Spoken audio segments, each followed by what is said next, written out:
wabarakatuh. Hai, saya Nani. Saya Jay. Hari ini kita ada di Car Free Day Sudirman Tamrin. Kita akan mewawancari masyarakat sejauh mana pemahaman mereka Tentang gangguan mental terhadap anak. Oke, kita jalan.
Di sini aku mau tanya, kamu tahu nggak tentang HDHD?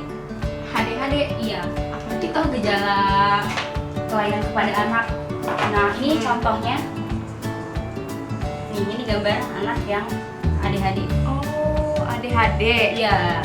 Itu Dia ada kepanjangan ya? ada. Kayak apa tuh, Kak? Dia tuh attention deficit hyperactive disorder. Attention deficit Hyperactive hyperactive disorder. Oh, itu maksudnya dari ADHD sendiri itu tuh kayak gimana ya, Kak? Kalau HDHD terjadi pada anak, dia juga bisa terjadi pada anak, remaja, bahkan sampai dengan dewasa. Tapi yang paling ini apa anak-anak doang atau Lebih rentan sih ke anak-anak. lebih rentan? Karena anak-anak itu bisa mempengaruhi ke perilaku masa belajarnya, dan dia tuh hiperaktif banget orangnya. Oh, gitu. Ya, jadi contohnya misalkan nih, kalau misalkan dia kayak di kelas, dia tuh nggak mau diem dan dia nggak mau fokus, dia nggak mau dikasih saran sama orang lain, kayak gitu. Dia tuh yang dimaksud dengan ADHD kayak gitu untuk anak-anak. Kayak misalkan dia tuh kalau misalkan itu dia nggak fokus, dan kalau misalkan ngantri, dia tuh nggak mau ngantri kayak gitu. Kalau misalkan dalam antrian, pokoknya dia tuh emang bener-bener hiperaktif banget. Dia suka manjat-manjat lah, suka kemana kayak gitu. Oh, itu ciri-cirinya. Ciri-cirinya. Tapi emang kalau paling rentan kan ke yang anak kecil. Iya. Tapi kalau misalnya ke remaja sendiri, Kalau remaja sampai dengan dewasa, itu bisa berpengaruhnya sih kalau emang kita nggak menangani dari awal, itu bisa fatal banget. Dia bisa mengalami kegagalan dalam sekolah atau ke pekerjaannya. Kayak gitu kalau untuk ADHD. Oh gitu. Jadi kalau misalnya itu emang dari kecil ya? Iya, biasanya udah ngerasa dari kecil. Dari kecil gitu. Tapi kalau nggak ditanganin malah jadi berujungnya ke yang dewasa. Oh gitu. Tapi ada nggak sih kalau misalnya dari ADHD ya, HDHD-nya sendiri ini tiba-tiba munculnya itu saat kita remaja atau dewasa? Kalau misalkan itu sih kebanyakan emang dari masa anak-anak. Oh. Dari masa anak-anak itu udah ketahuan dia hiperaktifnya kayak gimana, luar biasa banget kan. Beda sama anak-anak yang biasa aja kayak gitu. Kalau untuk ADHD. Oh gitu. Jadi emang titik awalnya itu dari yang ini ya, ketika masa kecil. Dan itu juga dia difaktori dari faktor keturunan atau genetik, atau mungkin dari faktor kimia. Faktor genetik atau kimia? Iya, jadi kayak keturunan dari orang tuanya atau dari keluarganya yang memiliki HDHD, dan itu bisa menurunkan ke anak tersebut kayak gitu sebenarnya. Oh alah. Kakaknya punya adik atau apa? Aku punya adik. Oh gitu. Tapi nggak ada yang kriteria yang tadi saya sebutkan? Nggak sama Nggak sekali ada. ya. Ada kalem-kalem semua. Oke, terus kalau misalkan jadi ini gitu, jadi kalau ADHD itu sebenarnya sebenarnya sih sangat benar-benar sangat khawatir banget ya buat anak-anak sekarang. Jadi kalau emang nggak ada penanganan yang benar-benar intensif, dia bisa berpengaruh ke remaja sampai dengan ke dewasa, dan itu bisa berpengaruh ke gagalnya sekolah atau ke gagalnya ke pekerjaannya dia. Dan Tapi itu kalau bikin kacau ke sosialisasi juga sama bisa. sama bisa. Oh gitu. Jadi emang dari kecil ya, dari kecil harus ditangani. Itu kalau Iya. tanganinnya sendiri, Dia caranya kayak gimana? Cuma sih kalau untuk itu sih dia bisa terapi, dan itu harus ke dokter kayak gitu sih. Jadi itu keluar itunya psikolog ke sistem. Oh. Nah, dia emang gak jauh dari terapi dokter juga. Iya, Ya. harus dikirim ke dokter juga. Dia banyak mulai dari kognitifnya di terapi dan semuanya tuh ada, pokoknya ada 4 tahap. Ada 4 tahap itu. Tahap itu ada apa itu? Dia dari fisiknya kayak gimana, terus dari membacanya seperti apa, terus sama apa namanya, pokoknya ada beberapa terapi yang harus ditangani juga sih biar nanti nggak salah. Soalnya kalau emang dia salah, dia tetap nggak bakalan sembuh. Oh, tapi Jadi 4 tahap itu. dokter dia. Dari 4 tahap itu ya. Oke, jadi emang seperti itu ya. Iya. SDHC sendiri mentanganinya harusnya benar-benar ditangani sejak kecil gitu ya. Kalau bisa dari kecil.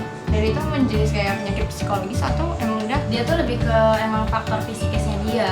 Oh, faktor Fisiknya. fisikis. Jadi kayak misalkan emang tingkah lakunya yang benar-benar hiperaktif, impulsif kayak gitu kan. Oke. Kita masuk saran emang penyakit sadirit kayak gitu. Kakaknya belum pernah dengar sekali. Enggak pernah. Gitu. Belum baru kali ini juga dengar. Tapi jadi ini sih, jadi pengetahuan juga ya. Oke, terima kasih Oke. buat waktunya. Iya, makasih juga. Ya. Selamat malam. Dengan siapa? Oh, saya Bahtiar. Ya, aku dengan Ani. Aku mau minta waktunya sebentar Oh ya. iya, nggak apa-apa. Sebelumnya pernah dengar namanya autis nggak terhadap anak, penyakit autis? Pernah sih pernah dengar yang kayak Contohnya gangguan seperti mental apa? gitu kan. Iya. Terus yang punya fisik yang berbeda gitu ya. Iya. Benar nggak sih? Oke, ya nggak kayak gitulah, nggak itunya. Boleh nanya nggak kalau misalnya kayak keluarganya gitu ada nggak sih kayak penyakit kayak gitu, mulai dari atau punya adik? Adik nggak punya. Kalau kayak keluarga Keluarga sepupu sanak. itu juga alhamdulillah nggak ada sih. Nggak ada ya. Penyakit autis. Ya. Tapi lebih ke mencakup keluasannya itu, tahu nggak tentang tentang autis itu sendiri?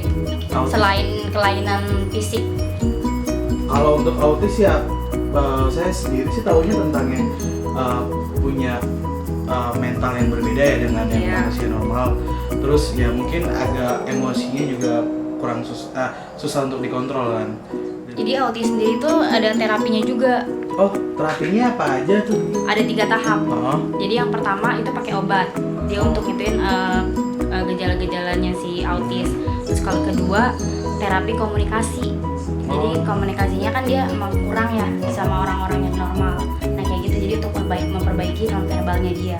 Terus ada yang ketiga itu adalah terapi tentang perilakunya dia, yang misalkan yang emang negatif ke positif kayak gitu-gitu sih sebenarnya.